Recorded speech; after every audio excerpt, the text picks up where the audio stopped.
भारत पाकिस्तान तणावाच्या दरम्यान उद्या देशातील 259 ठिकाणी मॉक ड्रिल. गृह मंत्रालयाचे आदेश. हवाई हल्ला झाल्यास अलर्ट म्हणून वाजणार सायरन, तर ब्लॅकआउट देखील होणार. महाराष्ट्रातील मॉक ड्रिलची 16 ठिकाणं ठरली. मुंबई, पुणे, नाशिक, कोकण किनारपट्टीसह छत्रपती संभाजीनगरमध्ये मॉक ड्रिल होणार. सुरक्षेच्या दृष्टीनं शहरांची 3 श्रेणींमध्ये विभागणी.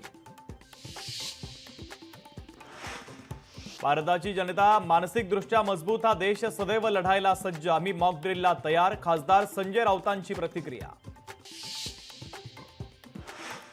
पहलगाम हल्ल्यानंतर एसएचओ सह इतर अधिकाऱ्यांची 13 दिवसानंतर बदली. तर पीर गुलजार अहमद हे असतील पहलगामचे नवे एसएचओ.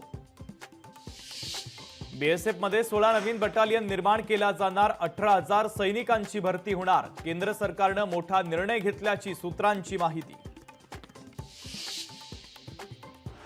स्थानिक स्वराज्य संस्थांच्या निवडणुका 4 महिन्यामध्ये घ्या. सुप्रीम कोर्टाचे राज्य सरकारला आदेश. तर 4 आठवड्यामध्ये अधिसूचना काढण्याचे निर्देश. 2022 आधीच्या ओबीसी आरक्षणानुसार निवडणुका. शिवसेना पक्ष आणि धनुष्यबाण पक्षचिन्ह कुणाचं? उद्या सर्वोच्च न्यायालयामध्ये सुनावणी. तब्बल 1.5 वर्षानंतरच्या सुनावणीकडे राजकीय वर्तुळाचं लक्ष.